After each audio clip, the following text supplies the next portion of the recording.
In His grace, God gave us a sequential end-time timeline that was hidden in the Psalms for thousands of years, waiting to be discovered.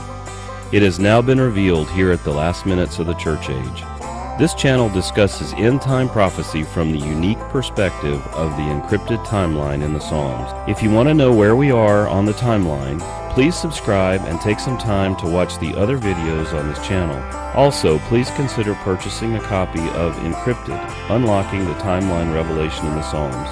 Not only will it help you to better understand the time we're living in, but it will also be a very important book to leave behind. God bless you.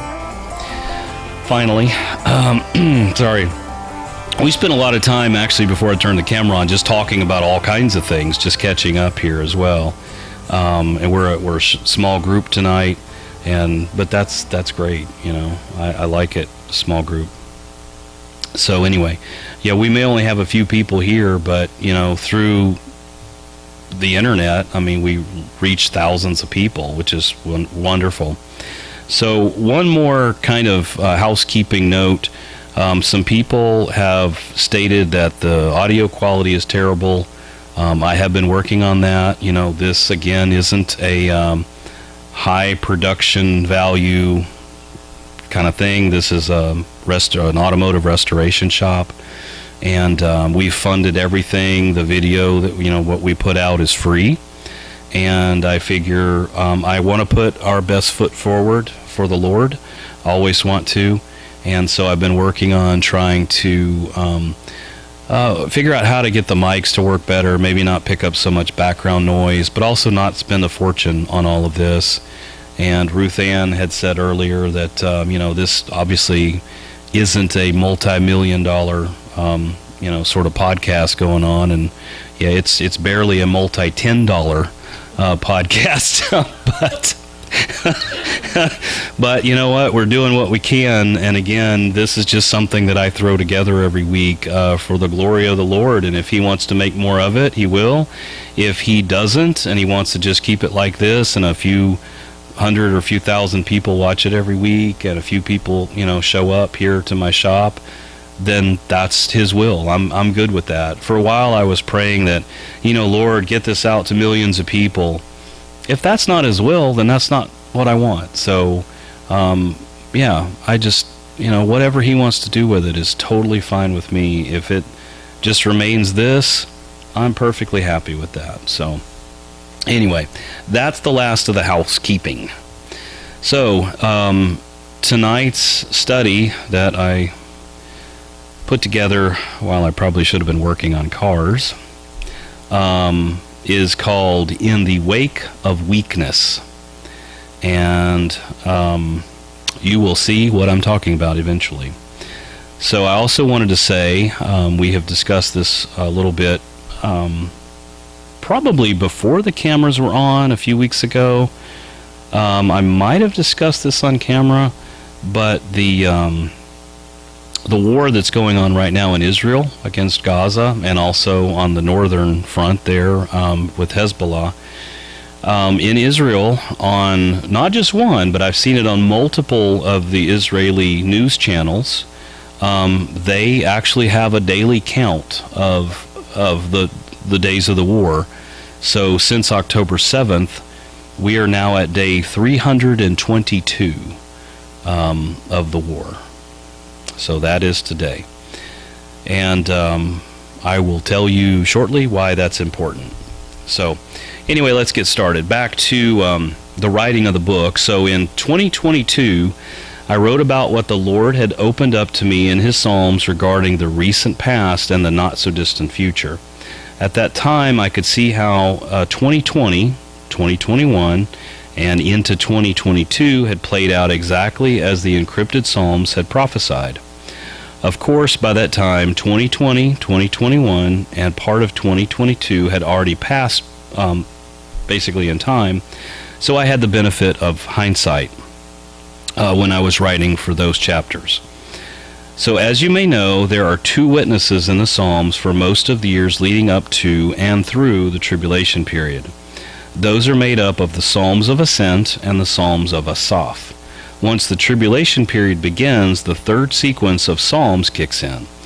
I call that sequence the Neganoth timeline because it's made up of 7 psalms that are to be played on a neganoth, or stringed instrument. So there are only 7 psalms that the heading, not in every version, but in the original manuscripts, they said to be played on a neganoth. If you're reading the NIV, it may not say that. If you're reading the American Standard Version, it may not say that. But originally they did. And it just so happened that there were 7 of them. And it also just so happened that Psalm 55, which I wrote about in my book before I even knew about the Neganoth timeline, fits exactly in the middle of the timeline, which is 2028 into 2029. Well, act normal like nothing happened. Let me just say, because there will be a weird cut there, as soon as we really started getting into the study tonight, someone outside the property started blowing with the loudest leaf blower known to man. I think it didn't have any exhaust on it at all. And so as we started, people already complain about background noise and whatever, and I've been trying to fix that and make it better, but it's just funny that that happened right when we got started tonight. So we've had a little pause.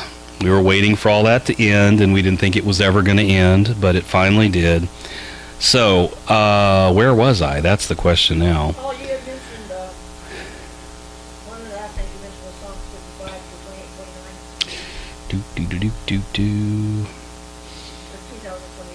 See, I was totally off script by then.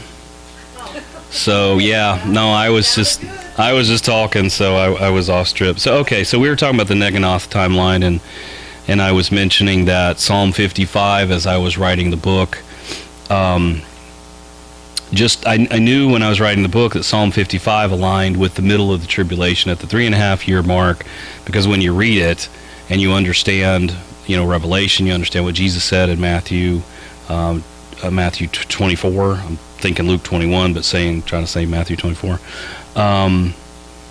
It all lines up, and so I knew that represented the middle of the tribulation, but I couldn't find a sequence that it matched. And then one day I was studying in the Septuagint, in the Greek version, and that's when it became clear that, wow, there happened to be 7 psalms that where Psalm 55 happens to be the middle.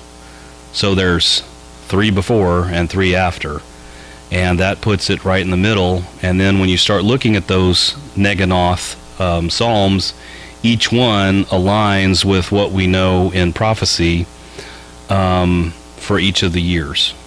And I have a timeline that I've produced out there somewhere, and maybe I'll put it up here now in the video, but I don't have it with me today. So, come to think of it, I've never really done a teaching on the Neganoth timelines. It's been on we've shown it, but I've never gone through each of the psalms, and like we're kind of doing tonight, because see, there are only 7 of them, so they match the 7 years of the tribulation period. Whereas the Psalms of Ascent, there are 15 of them, and it's not until you get to the 6th one that it starts the tribulation period.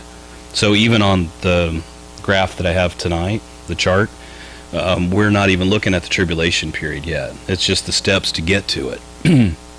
But anyway, we'll talk about that sometime in the future. That'll be fun.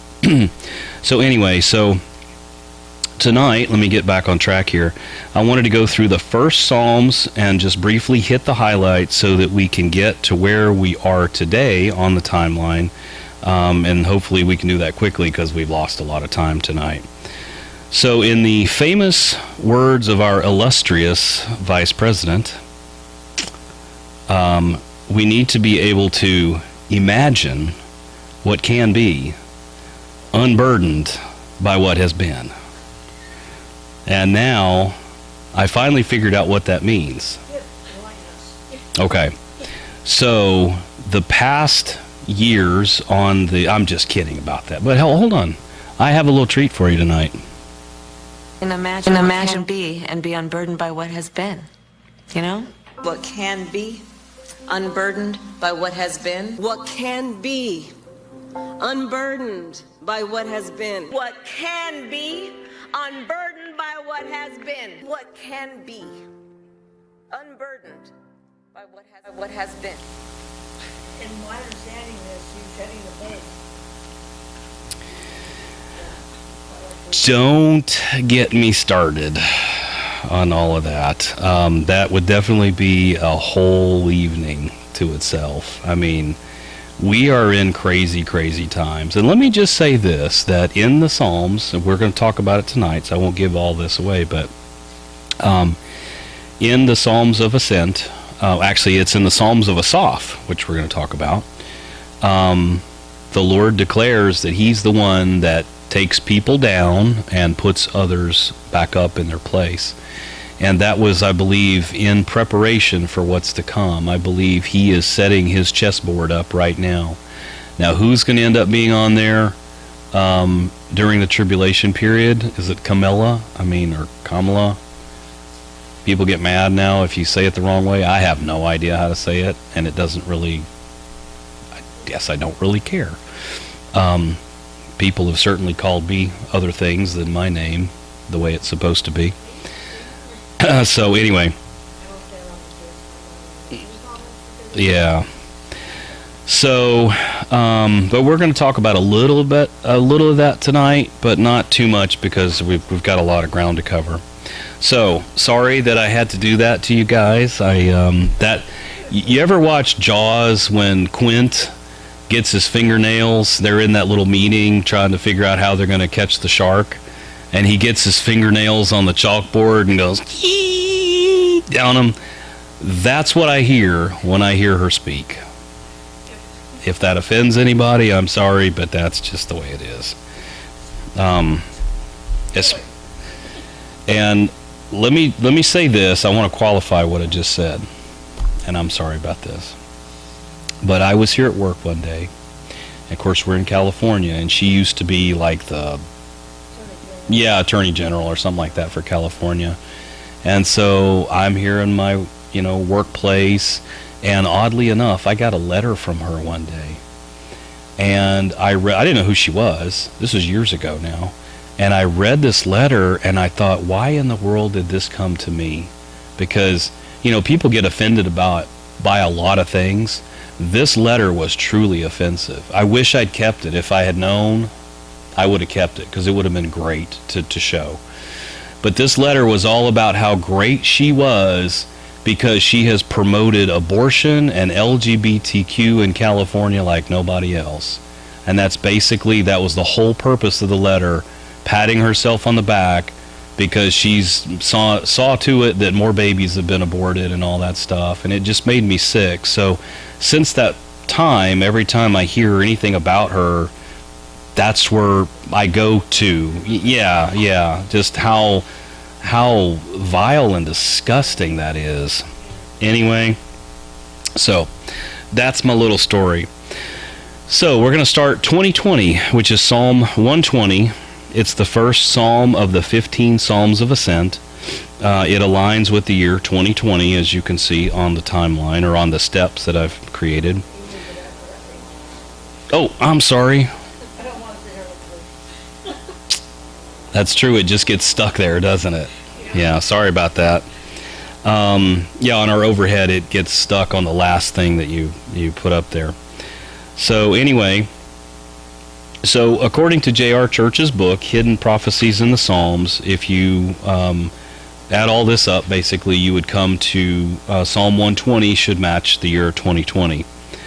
And if his prophetic pattern that he talked about in his book is true, then that year, as we know, would have to indicate the distress, lies, and government deception that we all endured through the globalists' plandemic of 2020.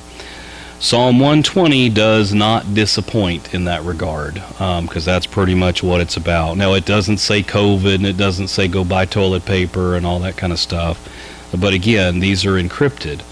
And sometimes you don't really know what anything means until afterwards, and you look back on it. But considering we do know, we had by the time that God revealed this to me, and the other witness, which is the Psalms of Asaph, then, I'm sorry, my nose is drippy in here. By that time, we had a few years behind us, and then that was kind of proof. It's like, wow, look, that's exactly what happened.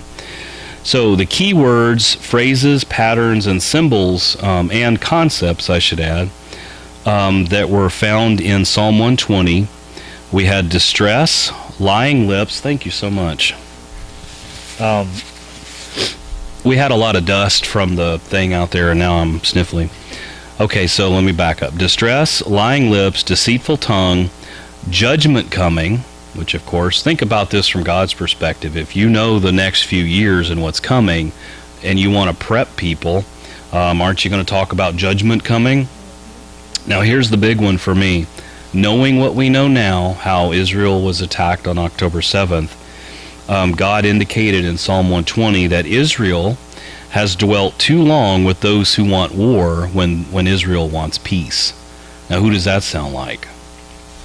And also, let me just say this real quick. I have a lot of detail about all of this in my book. I can't go through all of that here. Please refer to the book, because we talk about who the people are. They're basically Arabs, basically, the way it's presented there in Psalm 120. So that definitely fits. So 2020 was also the year of the Abraham Accords, if you recall, which was very important that year. The global economic downturn started in 2020 due to what? The pandemic, basically. And so 2020 shaped up exactly, the way Psalm 120 had talked about. Basically, also in Psalm 120, God promises what he's going to do to these lying lips and these deceivers out there for what they have done. And so when I think about some of the videos that I've seen in the past, especially in places like Australia, and you think of like Trudeau in Canada and what they did to the truckers and things like that. Sorry. There is judgment coming for those people for what they've done. And they don't know it. They think they're on top of the world right now. They are literally proud of themselves, which the Psalms talk about also. Now, pride could potentially be something else too, but I think it probably fits both. The pride that these people, these globalists, feel that they really pulled something off and they got their great reset started. But also pride can also mean other things in our day today. Number one, pride comes before the fall.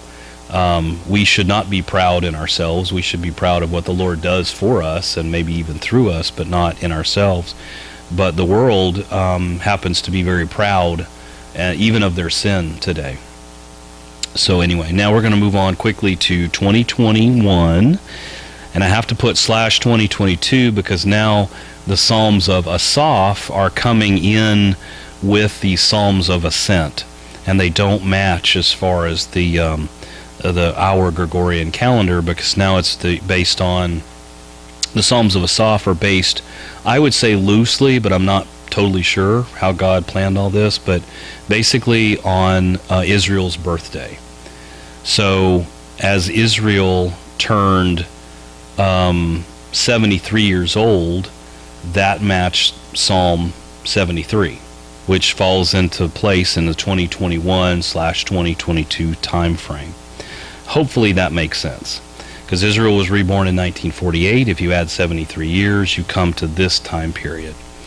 So combined, both Psalms reveal a time of calling on the Lord for help and God's promises to keep Israel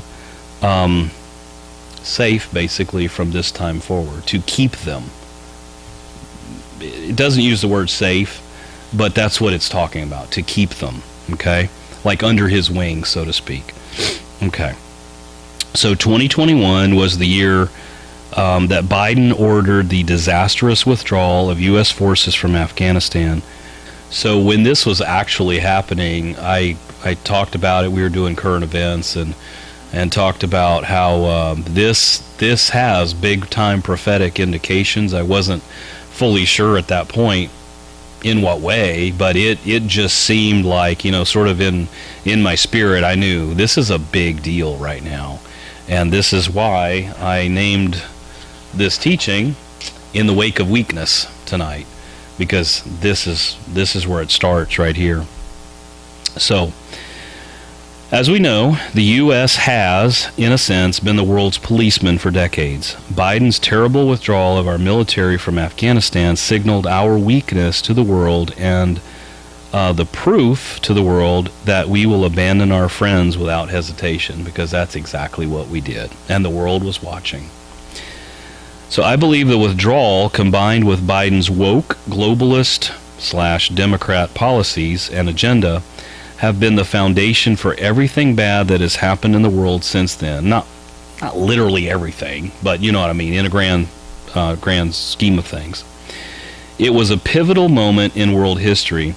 It was then when Israel's enemies realized that Israel's big brother, the U.S., will more than likely abandon Israel just as we abandoned Afghanistan. Our friends in Afghanistan, in fact. The Democrats have served their master to destabilize the world and set up the end times. How can I say that the Democrats' master is the devil? Okay, well, have you seen the free abortion RV at the DNC this week? Yeah, they set up outside their Democrat National Convention, they set up an RV to perform free abortions. So they're literally sacrificing babies as part of their festivities. Now, if that doesn't make you sick, I think, if I remember, I'm registered independent. I'll be honest with you, I don't, I don't know. Because this isn't about Democrats and Republicans. There are wicked people on both sides. And most of the time, I think that they're just two sides of the same coin. You've probably heard that expression. It sure seems that way. However, I don't really know how you can be a Christian and be a Democrat anymore, because they are, back when John F. Kennedy was the president and a Democrat, Republicans and Democrats really weren't that different. And I believe, like when John F. Kennedy said, ask not what your country can do for you, but what you can do for your country, I believe that. But that's not the Democrat Party of today at all. They have no morality whatsoever. Their morality is the opposite of Christian values. And I'll just stop there, because I could talk about that all night. But anyway, so now, and again, this isn't supposed to be political at all, but love him or hate him, I don't think any of what happened in Afghanistan or October 7th would have happened if Trump had still been president. I'm not, Trump isn't my Messiah. Let's just put it that way. And he is a faulty human being like we all are. So I don't trust anyone anymore because they can be manipulated. But the one thing that I find really great about Trump is that I don't believe he can't be bought. Like, he has his own money, So when those come along and try to basically bribe him or buy him or whatever to do certain things, now there's something else going off. Anyway, sorry. It's an old shop, and there are noises, so sorry. Trump, he can't be bought. Trump knows enough about the war to know that this is a persecution. Yeah. He is Christian, not Christian, I have no clue. Right. But he knows the right path that this separation takes. Yeah. And for Israel, he's definitely a Cyrus. He's like a King Cyrus. So he's definitely on their side. And I don't believe that the attack on October 7th, it would have never happened, because they would have known, they would have felt the wrath of the U.S. with him at the helm. However, with Biden proving what he did in Afghanistan, Well, that set all of this up. I think that was such a pivotal moment. I knew it at the time, but I didn't really understand at the time just how big of a deal that was. So, anyway, Russia wouldn't have invaded the Ukraine if he had been president. And I don't think China would be surrounding Taiwan right now either. And it's not that, Trump kept us out of wars when he was president. But he had an incentive to do that, and that's because I believe, even with faults, he's a patriot. And I believe that he doesn't want his children or our children to have to go fight stupid wars, And so therefore, I think he has, his agenda is to keep us out of foreign wars instead of getting us into foreign wars. Why? Why are we in these foreign wars? It's because, honestly, it makes people rich. There's yeah, exactly. So some people get to die for war and patriotism while other people profit from it. And that is one of the downsides, I would say, of our system here. Greed, money, power, control, all of those things have an influence on people. So anyway, that's enough about Trump. You see, there is a prophetic timeline to the past and to the future. These things all had to happen as part of God's plan. The enemy, Satan, and his minions, and I don't mean the little yellow guys, I mean those people who are doing his bidding, are also aware of the timeline. Roughly speaking, however, they think they can win in the end, which they really do believe. That's why I'm going to call them the Romans 1 crowd has to eliminate Trump. He didn't play their game and couldn't be bought. He was a wrench in their works. He held up their progress toward a one world Babylon utopia. However, we have to be careful. This is the main thing. We were promised deception in the end times by both Jesus and Paul. Satan is surely playing both sides. So if you think about it, Satan's a master deceiver. Now we know that one side of this coin, we'll just keep it with the coin symbolism, is very evil at this point. So that to us, because we think in simple terms, then the other side must be good, because life is black and white, right? But not really, because life is more gray than we want to think. So, if you were the enemy, if you were the Antichrist who's controlling things out there, and Satan, okay, just so we're really clear, God is in control of all things. He knows the end from the beginning. Does he let his, does he let Satan run amok for a while, knowing full well exactly what he's going to do to produce the outcome that God wants? Well, yeah, I think that's what we're seeing right now. I think that's exactly what's happening. So none of this is by surprise to God. But does it look like Satan is running the show? Yeah, it does. It really does.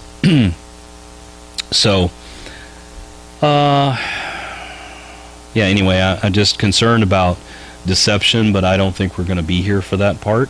So it doesn't really matter at this point. If the election were tomorrow, I would know exactly who I'm voting for. But at the same time, there's deception all around. That's just the reality of it. So, going back to the Afghanistan debacle, we not only left our allies in Afghanistan to be rounded up by the Taliban, we also left them with billions of dollars worth of American weapons to use against us and against Israel. Just last week, the Taliban paraded what we left them as a going-away present. Did you all see this? I'm just going to let that run. So what's happening there? I took the sound out of it, but what's happening there is they put on a parade on the right. I've heard a lot of different numbers, but the one that back then that was being said was $84 billion worth of equipment. I think that 84 number is interesting too. You know, remember the 42 and the 42 equals 84. But basically, we left all that equipment and left our friends behind to die, basically, at the hands of the Taliban. And, we became a joke of the nations, basically. And so that set up everything that we're seeing today. Yeah. And, back then they were saying, well, they don't have the keys or whatever. They're not going to figure out how to use any of it. Well, it seems like they figured it out. And they even figured out how to put some white wall tires on everything, too, which is pretty spiffy. So you see Humvees and missile trucks with white wall tires now. Pretty sharp. So anyway. So that's what we left them as a little going away present. So we like to think that all of this has happened because our government is stupid. You hear people say that a lot. Oh, they're so stupid. I believe they're not stupid at all. Everything they are doing is part of their means to an end. It's part of an agenda. And they have an agenda, and they are following someone's plan. So whose plan do you think that is? They are establishing the beast system and preparing the world for the final 7 years. I think if you look at the Psalms that we're talking about tonight, this is part of the setup. You'll see in these Psalms the beast system rising, or how we'll get to it, but how they're raising up their horns against God. Horns are a symbol of authority, basically. And I'm getting a little bit ahead of myself, but anyway, they're power. And it's basically man saying, this to God. So anyway. Yeah, oh yeah. Oh, airplanes, helicopters, Humvees, trucks, machine gun, stacks and stacks of machine guns. Why would any sane person do such a thing unless you have an agenda and you want them to have all this equipment? You literally, remember I've talked about in the past how there's an unseen force out there who's the evil Emperor Palpatine, and he's running both sides. Well, in this case, he needed the other side to have some more equipment, so how better just to leave it there for them. Let them figure out how to operate it, and 3 years later, now they're parading it to the world. Look at us. We defeated America, and we have all this stuff. And now, what do you think they're going to do when it really hits the fan? And the Muslim nations are coming against Israel? You think they're going to stay in Afghanistan over there and just like, hey, we're just going to keep parading this stuff around? No, it's going to be used against them and us at every opportunity. So are we stupid? No. Well, in a sense we are. Or is there an agenda to basically destroy our own nation? And if you read my book, you'll know that America has been said for a long time to be the phoenix that's going to rise out of the ashes. Well, you have to get to the ashes before you can rise back up. And that's all part of the Antichrist, and we're not going to go into that tonight. So, 2021 and into 2022 was when we saw some of the most draconian regulations that were being forced on the public all over the world. Australia was really bad, and I might throw up, I don't have any tonight, but I might put up some video of that. Our rights were being trampled by governments all over the world, all in the pretense of keeping us safe from an invisible virus. And don't forget about all the shots that they pushed on the world. And I forget what the number was last time I heard it, but the as far as the percentage of those in the world who have taken it, it's a very high percentage. And then now we have all those unexplained, death averages of death and stuff all over the world, and I wonder why.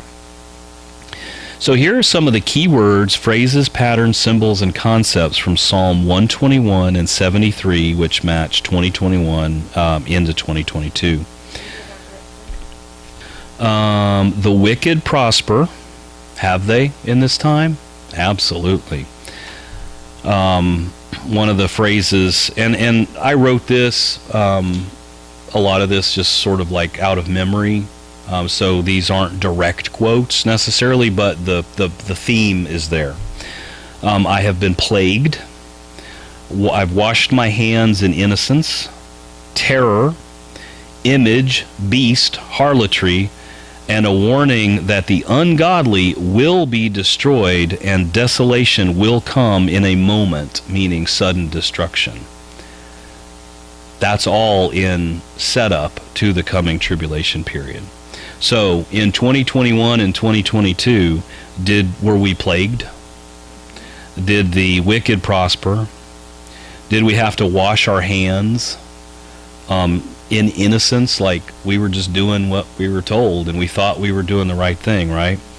Then you've got the word image was in there really oddly. So God sort of sprinkled these key words into this psalm, or into these two psalms. So, and remember I just mentioned how desolation will come on them in a moment, as in sudden destruction. Here's what 1 Thessalonians 5 verse 3 says, which fits right into here, for when they shall say peace and safety, then sudden destruction cometh upon them as travail upon a woman with child, and they shall not escape. Okay, that hasn't happened yet. These psalms here are in setup to what's coming. It's God telling the world through his word and through these patterns and in these psalms that get ready, because I'm about to throw down on this world. It's coming. And anyway, again, I could talk about this all night, but we got to hurry because I'm not getting through this very quickly. So, from Psalm 121, the year 2021, God promises to keep Israel from this time on, keep them safe from this time on.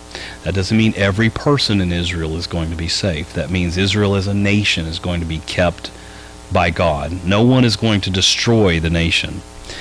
That also matches Ezekiel 38 and many other prophetic chapters in the Bible. But notice, God at this point is only talking about Israel. These Psalms are all centered on Israel. He's not making that promise to the rest of the world, just Israel. Yeah. So those wicked who were prospering, trouble's coming. All right, so 2022 and 2023. According to the Psalms, Psalm 122 and Psalm 74, the year of 2022 and into 2023 was prophesied to be a time when God would dry up mighty rivers, and a time when the enemy would be rising against God and his people in the continued building of the beast system, I believe. God also promised peace and prosperity for those who love Israel and pray for the peace of Jerusalem. So the counterpart to all that trouble that's coming for those proud people is if we love Israel and we're praying for the peace and the salvation. That's my big prayer, because you can't have peace. Peace doesn't mean the absence of conflict, right? Peace comes from the joy of the Lord. And without the Prince of Peace, there isn't any peace. So salvation, I believe, and Jesus is implied when we're talking about this. But I want to back up real quick because I don't have any images to put on the screen tonight. I have them on my computer somewhere. But if you recall when I was teaching at church, again on Wednesday, Thursday nights, whatever, back during the same time, I did a lot of the reports then about current events, about the Euphrates, even the Mississippi and other rivers that were drying up, and I've got a bunch of pictures from that time. Literally during that year, those mighty rivers were drying up. You can't make this stuff up, man. It's right there in the Psalm for that year, and there it was really happening. And when I was teaching that, I didn't know that yet, because I hadn't figured I didn't figure anything out. God allowed me to, he showed me things and allowed me to find things and put pieces of this puzzle together. But when I realized that and realized I'd been teaching about it, and here it literally is prophesied in the Psalms, that blew me away. Okay. According to the Psalms, we're going to jump another year. According to the Psalms, Psalm 123 and Psalm 75, the year of 2023 and into 2024 would be a time of great distress. Remember again, as I just said, the Psalms are centered on Israel. Was 2023 a time of distress for Israel?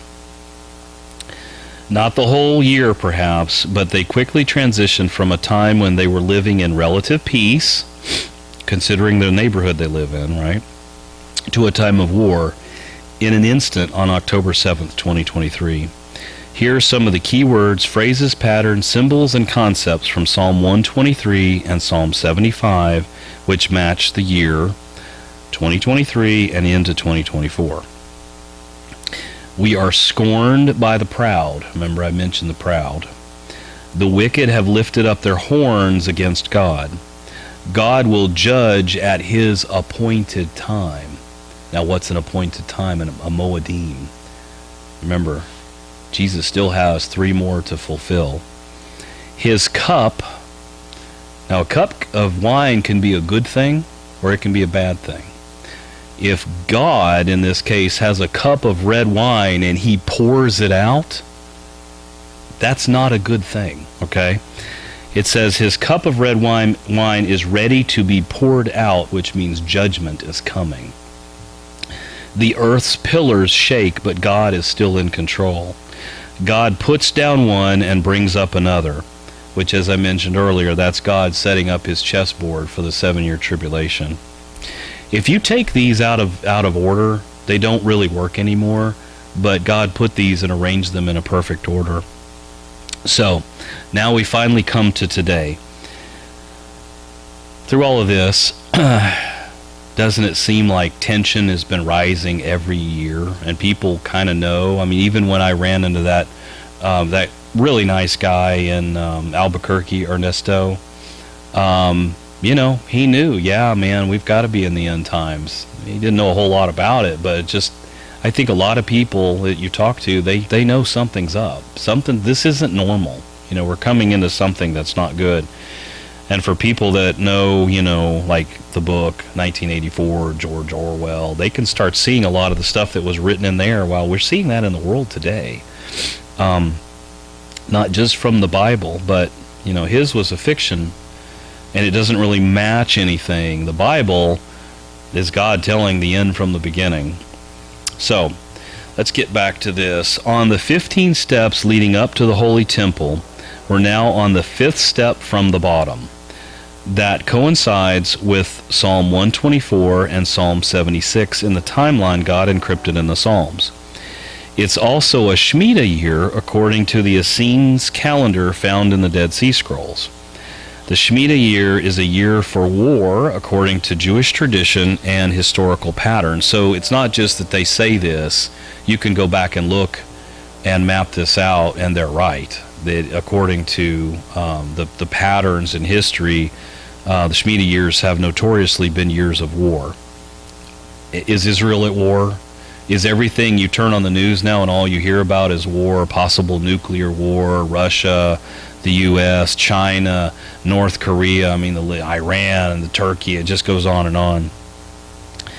So, it is also a year to forgive debts, which is a symbol of our salvation through the blood of Christ. Sounds like a good year for the rapture, doesn't it? So you got war, and then you got that, forgiveness of our debts, eternal in this case.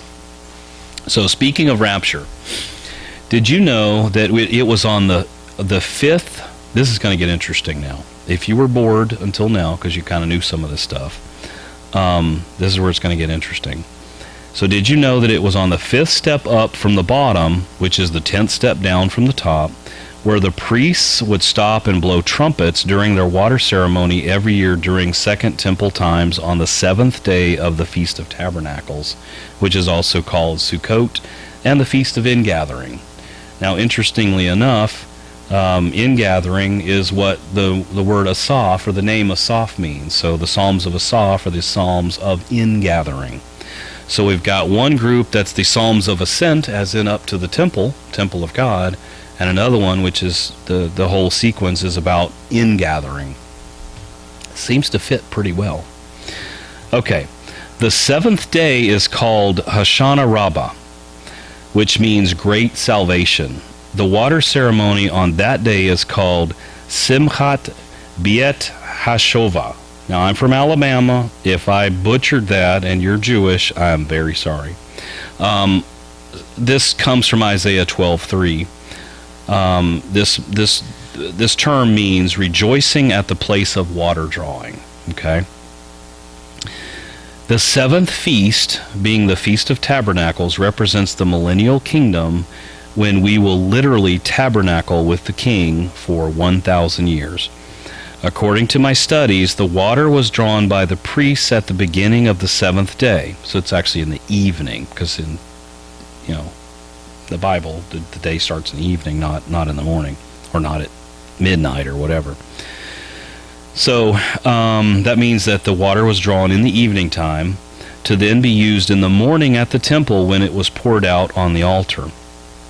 The flowing or living water of the pool of Siloam was associated with the Holy Spirit. And we can go to, and I'm not going to read all these because I'm trying to keep it shorter tonight, but 1 Samuel 16:13, Isaiah 44:3, John 7:37 through 38, and John 9:6 through 7, and the coming of the Messiah and the Messianic age. So let's put all of this together so that we can get a better visual of the symbols involved in this water ceremony that took place at the beginning of the seventh day, which is where we are in time right now. Now, considering that Jesus is the new time marker according to Hosea 6:2, and I've explained that a few times, so I think we're all good there. Also remember, days on God's calendar begin by observation and not by a mechanical device calculating something. Okay, so I've talked about that before too, so I think that makes sense. There were a total of 15 steps up to the temple. The pilgrims and the priests would sing the 15 psalms of ascent on the tabernacles on the steps, which places one of the 15 psalms of ascent on each of the 15 steps, thereby linking those psalms with the physical steps and to actual years according to the encrypted timeline in the Psalms. At the water ceremony, sometime around the beginning of the seventh day, the priests would come down, so trying to paint a kind of a mental image of this, the priests would come down the steps. So think about the temple as being heaven. The priests, who are clothed in white robes, and at least one of which is holding a gold or a silver, I've read both, so I'm not really sure which is correct, pitcher, which is empty, okay, comes down the steps while the pilgrims are shouting, and they get this from Psalm 118, they're shouting Yeshua, Yeshua, which means salvation. And it just so happens that's Jesus' name. So during temple times, they were literally shouting his name, not knowing that their Savior's name would actually be that word. It just boggles my mind. God has put this together so perfectly. So they're shouting Yeshua, Yeshua, as the priest in white robes. Where do we see white robes in the book of Revelation and so forth? Coming down with their empty pitchers. Okay, they're coming down the steps, and then let's see, descending the 15 steps with an empty gold or silver jar to collect the water below and return to the temple. On the fifth step from the bottom, which equates to 2024 on our calendar, on our Gregorian calendar, the priests would stop, they would sing, shout for joy, and blow trumpets on that fifth step from the bottom. I talk about this quite a bit in my book. It's all detailed. But, I mean, what do you say to that? So they didn't really know why they were doing it. They just knew that that's what they're supposed to do. Now you can go to, the whole story of King Hezekiah, and he was given 15 more years, and as proof, the sun, went back, basically the shadow went backwards 10 degrees, and so you could say that maybe the 10 represents the 10 degrees, so they came down 10 steps, maybe. But even if that's the case, it represents something else that we can see that they couldn't see back then. So it makes me wonder if Jesus was on that very step when he stood and shouted. You're going to remember this when I read it. If anyone thirsts, let him come to me and drink. According to John 7, that was on the 7th day of the Feast of Tabernacles. That's the water ceremony.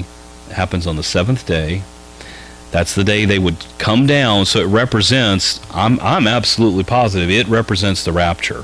Think about it. They come down, they stop on the 5th step, blow trumpets, shout for joy. They're all shouting, Yeshua, Yeshua. And then, let me just read this real quick, because I don't want to get ahead of myself. I do that all the time. And then I just end up sounding like I'm repeating myself. So here's John 7, 37 through 38. On the last day, the great day of the feast, which is the 7th day of the Feast of Tabernacles, I put that little part in there to explain what it talked about earlier. Jesus stood, possibly on the 5th step. We don't know. It doesn't tell us. And cried out. So he yelled this out, right? Think about, how the rapture also is with the shout, with the archangel, with the trumpet. So here you've got Jesus standing, possibly on a step, and crying out on that very day, if anyone thirsts, let him come to me and drink. He who believes in me, as the scripture has said, out of his heart will flow rivers of living water. But this he spoke concerning the Spirit, whom those believing in him would receive. For the Holy Spirit was not given yet, because Jesus was not yet glorified. So he's also linking this living water with the Holy Spirit. Okay, we all understand that, right? That the Holy Spirit and living water are synonymous. All right, so on with the show. The priests blew their trumpets on the 5th step. Then they went down to the pool of Siloam after that and drew out the living water and returned up the 15 steps to the temple with the water which they had drawn from below.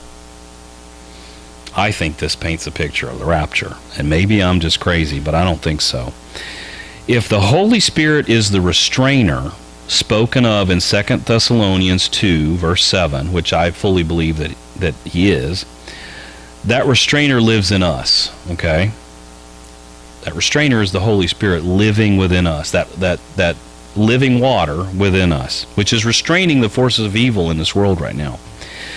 And it is to be taken, and I'm going to do air quotes there, taken before the revealing of the lawless one, or the Antichrist. Then this piece of the prophetic puzzle fits perfectly into the timeline in this psalm. Do you see how all of these pieces are coming together? To simplify this, do I need to simplify this? Well, I'm going to do it anyway. Because there might be people that are like, what is this guy talking about? So I'll try to simplify it a little bit. According to the encrypted timeline, this year, being 2024, is the 5th step from the bottom. The steps started in the fateful year of 2020. Both of the psalms that witness to this year indicate war first, then the rapture of the church. We will be delivered by God and will escape from the trap that Jesus spoke of in Luke 21, 34 through 36. See, all this ties together. So now I'm going to read Luke 21, 34 through 36. And this is 3 of my favorite verses, by the way. But take heed to yourself, lest your heart be weighed down with carousing, drunkenness, and cares of this life, and that day come upon you unexpectedly. For it will come as a snare or a trap. Remember, a pagus. It's specifically a snare for a bird. On all those who dwell on the face of the whole earth. Watch therefore and pray always, that you may be counted worthy to escape all these things that will come to pass, talking about the tribulation period, and to literally stand before the Son of Man.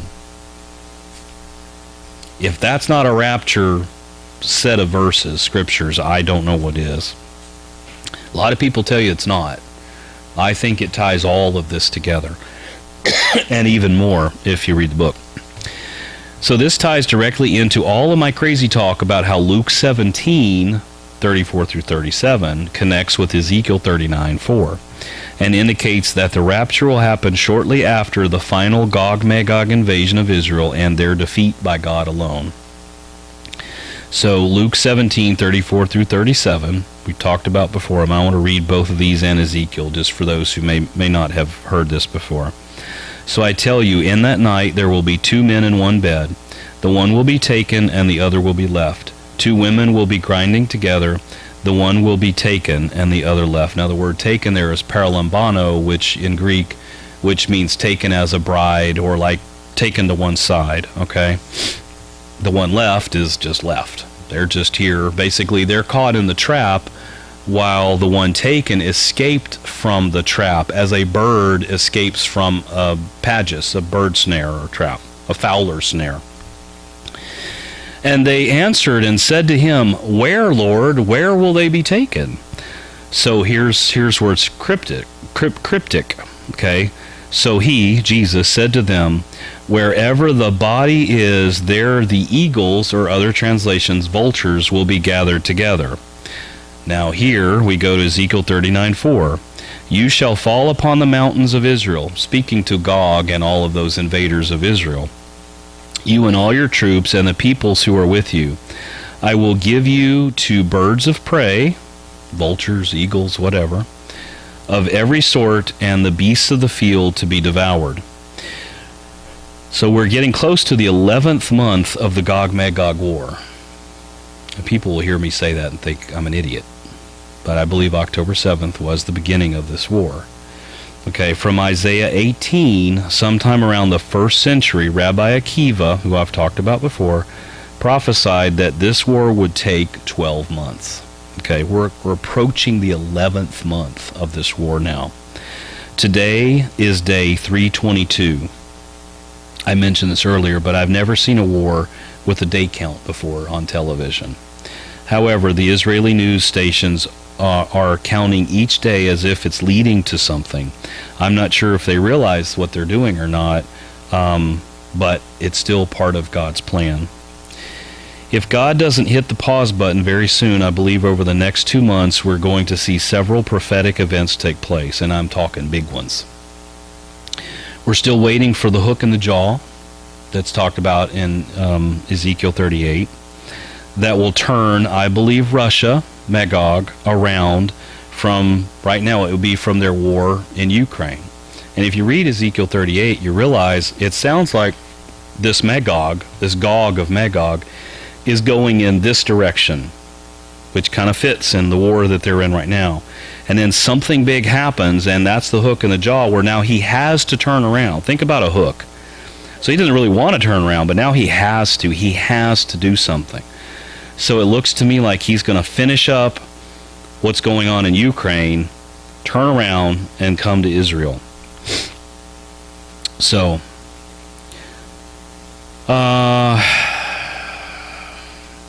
we don't really know what the hook will be, okay? But there are a few possibilities from God's Word and from the news as we're watching every day. You know, we're hearing about nuclear war and all this kind of stuff all the time. And, of course, it was like 4 weeks ago now that Antony Blinken said that, and we've been hearing this for a long time, but that Iran is 2 weeks away from having nuclear weapons. So, I mean, I think it was back in 2022 I was hearing the same thing, that they're weeks away. So that either tells me that they already have them and they're just increasing their stockpile. Because if you think about it, America, Russia, other nations, Israel included, India, I believe, have a stockpile of nuclear weapons. Iran's probably not dumb enough to think, well, when we get that first one, we're just going to attack. right? They don't want to just have one. They want a stockpile of weapons because they want to be able to defend themselves too. They want to be taken seriously as a nuclear threat as they try to annihilate Israel. Okay, so here's one of the possibilities of what we might see very soon, I believe. Again, unless God hits the pause button, and this is either scary or exciting. For me, it's exciting. Maybe not for the people living in that area, though. So Isaiah 17 talks about Israel. Well, not necessarily Israel. It talks about the destruction of Damascus, the city of Damascus. So could it be that Israel retaliates in some way for something and Damascus is utterly destroyed? Okay, so think about this. We're talking about the hook in the jaw. If Gog is, let's just say, Putin, and Magog is Russia, which I believe to be. Now, as God is setting up his chessboard, remember he said that he takes some down and puts other ones. Putin could be gone tomorrow and some other guy in there. So I'm not saying that Putin is Gog. Anything can happen in a day, you know. Look at what happened with President Trump. One day everything's fine. All of a sudden he was shot in the ear and everything changed. Then one day Joe Biden is, trying to be the president again, and all of a sudden in one day all that changed, and now it's Harris trying to do the same thing. So we're in a very different time right now. Everything is weird and everything is changing. So, but the point is that something could happen where Israel either intentionally or accidentally destroys Damascus. And here, I've got to look at this. All of those dots, you're too far away to be able to see them close, but see them. They all represent flags. All of those little circles are flags. A lot of that is, so that's Syria, which is to the north of Israel. Okay. Okay, so if you're, sorry, I got up and we were looking at the map. So as Russia is all over the map in Syria to Israel's northern border. And on this map that I have up there right now, you will see that there are 114 military sites that are Russian in Syria, most of which appear to be right around Israel's border and around Damascus. So it wouldn't take much. Plus, there are lots of Iranian bases there as well, all in the same area. So it wouldn't take very much to set off. Anyway, so yeah, 114 military sites in total in Syria. 114. So not 114 people. 114 bases and smaller outposts and stuff like that. I couldn't find a number on how many actual soldiers. I don't think they know. But anyway, that seems to me like a setup. Like, why are they there? Why is Iran? Why do they have so many bases there? And I forget the number for Iran of military bases / outposts, but it was something like 500 plus. It's insane how many are there. Plus you've got Turkey more to the north, but they're all there. Plus a few American bases. So that's one possibility, that there could be an attack on Damascus. And then if a lot of Russian soldiers who maybe have been kind of placed, if you think about this and you know what's going on, you're part of the agenda to put this world together the way the enemy wants, you might just put some of your people there as sacrificial. You hope they get killed. So now you have a purpose, you have a reason to come and attack. I don't know. So now, here's another possibility, Jeremiah 49. Israel could destroy the area known as Elam in the Bible, which is the western portion of Iran, where much of their nuclear research is being conducted. We're talking about, every day pretty much they're talking about Iran and their nuclear capabilities and, becoming, building nuclear weapons and all this kind of stuff. And so I will show on the video, I don't have it right now, but I will show a map of Iran. I did find one that shows predominantly where their nuclear research facilities and so forth are. And they're all kind of on the western side of Iran, which is in the Bible, Elam. So there's this prophecy in Jeremiah 49 where Elam is going to be destroyed one day. Could it be, what I'm saying is, could it be that Israel, we keep hearing about this in the news too. I've heard so many people say this in other countries. You don't really hear it much here. But that Israel might do a preemptive strike against Iran, like basically send their fighter jets and bombers over to take out all those nuclear sites, because they realize that Iran's number one goal is to destroy Israel. Once they have a stockpile of nuclear weapons, what do you think they're going to do with them? Destroy Israel.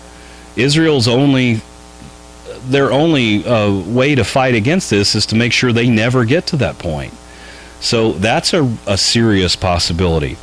If they're happy, so I look at that and I think, I realize that Russia is in bed with Iran. And if something happens dramatically to Iran, Russia is going to come to their aid. Does that mean that Russia is going to take the lead? Would that be the hook in the jaw to go and attack Israel? I think that one maybe not so much, unless, let's say that some high-ranking dignitaries from Russia happen to be there when this occurs. That's a possibility. Let's say that Putin is visiting and this happens. Now, whoever God puts in his place may be the one that comes. We don't know. So there's a million ways this could play out. These are just a couple of possibilities that I see from Scripture. So it could also be some other event that impacts Russia, causing them to divert their attention to Israel. As I mentioned before, Russia has a lot of troops in Syria. As I mentioned before, Russia has a lot of troops in Syria just over the border from Israel. Maybe they have been placed there, as I mentioned before, to be in harm's way. Maybe some of them will be accidentally killed by an Israeli strike. Now, every time I think about this possibility, I remember Klaus Schwab from the World Economic Forum saying that Putin was one of theirs. You talk about an organization that's building the beast system in this world, an unelected group of people building the Antichrist beast system that we're, coming into. He literally said that Putin was one of their young global leaders who went through their program. So he's basically one of them. So is Putin playing a role, in all of this? Trudeau is one of them. Our governor, Newsom, is one of them. They're everywhere. They've infiltrated everything. So do they all know the script and we just don't? Is all this just like a shell game? And I don't know. I kind of think it is, though. So when you think, well, Putin is this sort of person or whatever, he might just be playing along with a greater script that's been handed to him, And if his goals are the same as the World Economic Forum, he's just playing a part in how to get the world to where they want. See, they create the problem, and then they offer the solution. When the world cries out for a solution, they offer the solution to the problem that they created. That's how this works. So, I believe the war that is ongoing in Israel right now was all planned out by Iran, Russia, and others prior to October 7th. Not out in the open the way we in America would do it, but in secret. Russia is in the Iranian camp, and they stand to gain greatly if Israel is removed. I'm talking about natural gas and resources and things like that. Israel is a competitor to Russia in that. Iran simply hates Israel and has developed this proxy war to chip away at Israel until the final battle, which I believe they are working on the details of right now during this pause. So everybody's wondering, when is Iran going to retaliate against Israel? and you notice how it's just like going week by week by week now. I think it's almost in a month. Number one, on April 13th, when they sent the 300, we've talked about that, when they sent 300 plus drones and missiles, really none of them, it was of no impact whatsoever to Israel. So they made themselves look foolish, and they're not going to do that again. I think what they're doing is right now, they are planning their end game. They're not going to just do some little attack and like, okay, well, you chipped away at us and now we're going to chip away at you. I think they're gearing up for what we're talking about, okay? Behind the scenes, this was a plan since before October 7th, I believe, and I think Russia was all part of it. And that makes sense when you read Ezekiel 38 and understand that it's a year-long war and then there's a final great invasion. That part hasn't happened yet.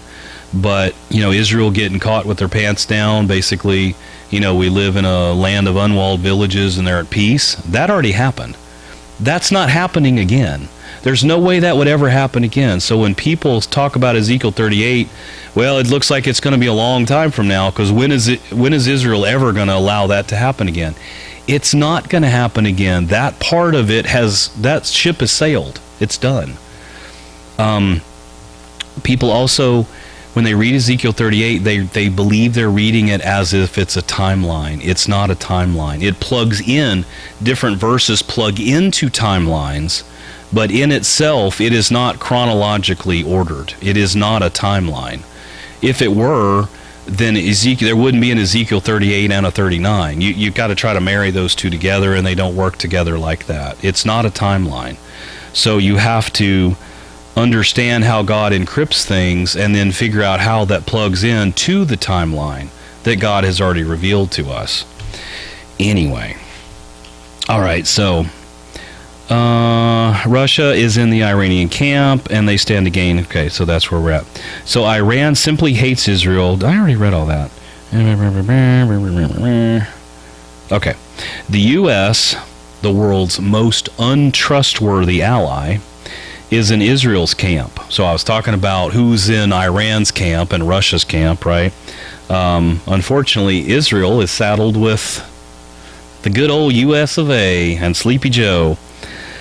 However, our weakness, which is, remember the name of this little teaching? Our weakness and constant restraining of Israel in their war efforts has sent signals to all of Israel's enemies. So at every turn, we're basically trying to tie Israel's hands behind their back. We're telling them, we keep sending Anthony Blinken over there to basically tell them, oh no, don't attack back. Just do a soft, kind, gentle sort of response. Don't go. War is about winning, and something happened. Well, I know what happened. We'll get to it. Anyway. So, they know, the world basically knows, and especially the world that hates Israel, they know that we are weak and either don't know how to win a war or don't really want to win a war anymore. It seems that we would rather destabilize countries and manage wars so that the military-industrial complex, of which they're all getting money from, can grow richer and more powerful. I think that's a big part of what's behind the way America handles war now. We don't go to fight and win like we used to. We straggle along for 20 plus years and just milk the thing to death, so the taxpayers are funding all of this war material. Bombs cost money and people are invested in it. So we send our little patriots over to die. I used to be in the Air Force. I'm very patriotic. But I see things, I think, for what they are today. A lot of these wars we had no business being in. A lot of lies and deception have been going on for a long time. So, the U.S. war machine has to have an enemy. You realize that? We always have an enemy. Okay? So we are naturally against Russia, and therefore Russia has to be against the U.S. I don't trust anybody anymore, as I've just said. Most of the Islamic countries in the Middle East want Israel to be destroyed, just as many non-soldier citizens from Gaza, I'm kind of putting two things together here, participated in the slaughter and capture of Jews on October 7th. Remember, it wasn't just their soldiers that went across and did horrible things to Jews, but just people from the towns. They saw the border open and they went and participated in it. So think about that. I believe many of the Muslim nations, just like those people who weren't part of it but became part of it, will join in the final attack against Israel when it happens, even if they weren't part of the planning process of the attacks. I think all of this has been planned out. But when the Islamic nations, they see this happening, they're going to be like, yeah, get us in there too, because we hate Israel and we want to destroy them.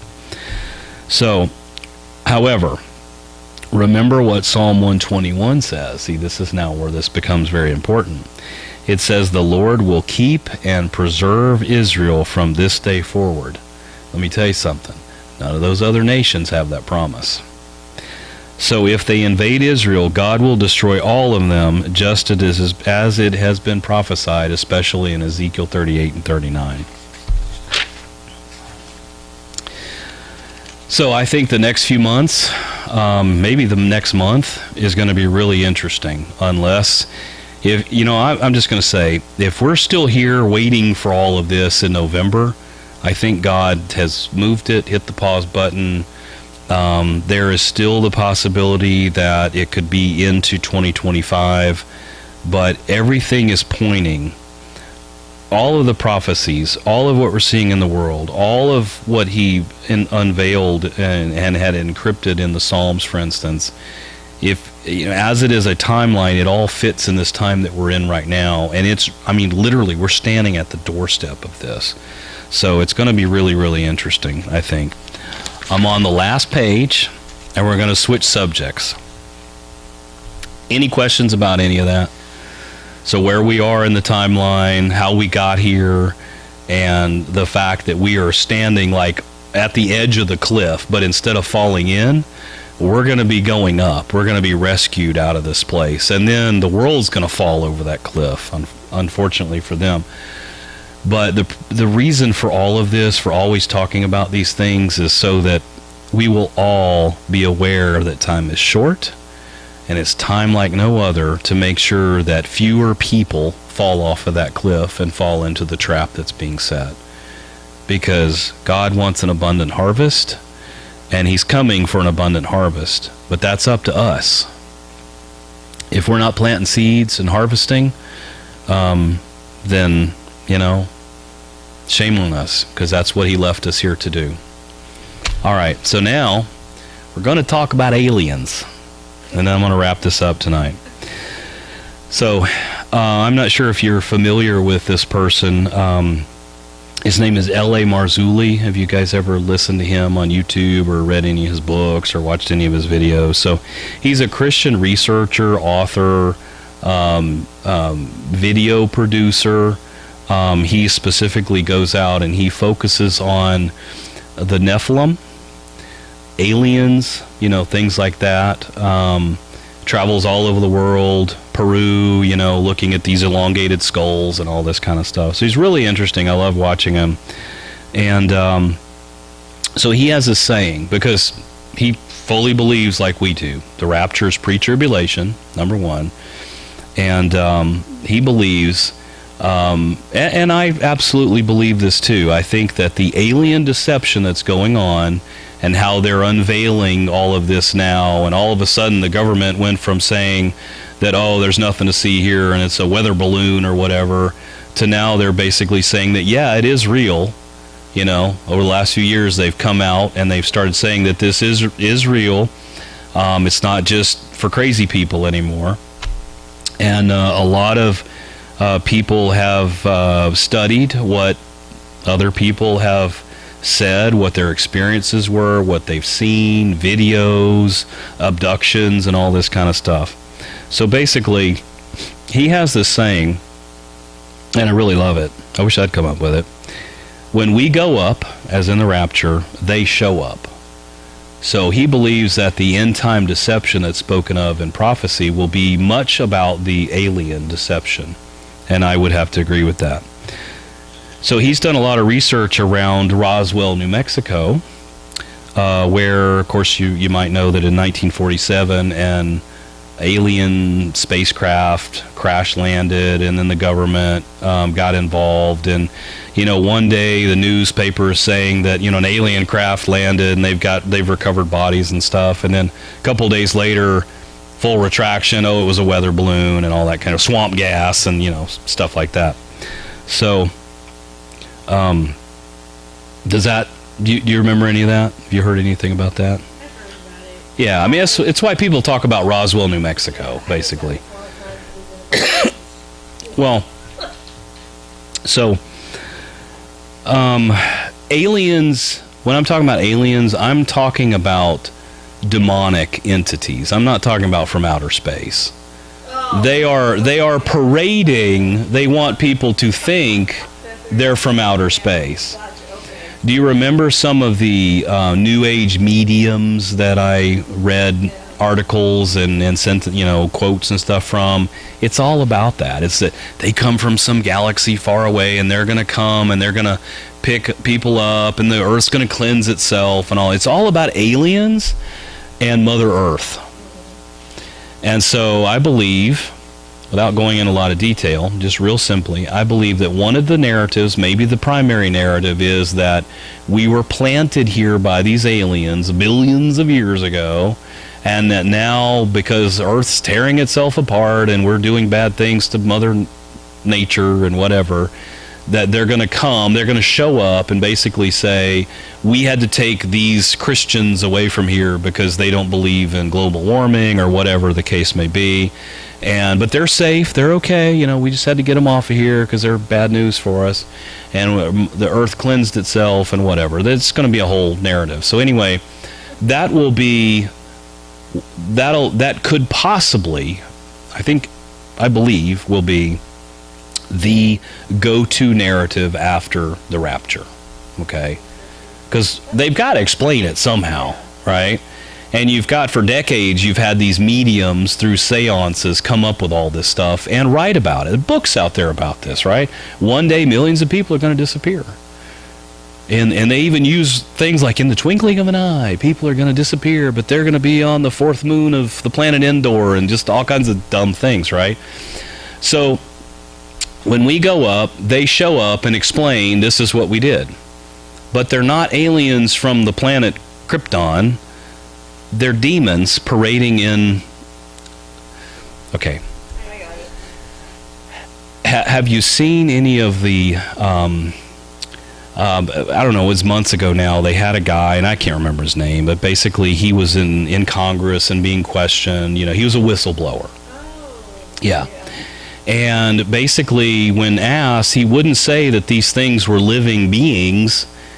In other words, they're not. He wouldn't say that they were from outer space. In fact, most of the whistleblowers say they're not from outer space. They know they're not from outer space. They're not from another planet or galaxy or whatever. I think he called them biologics. So,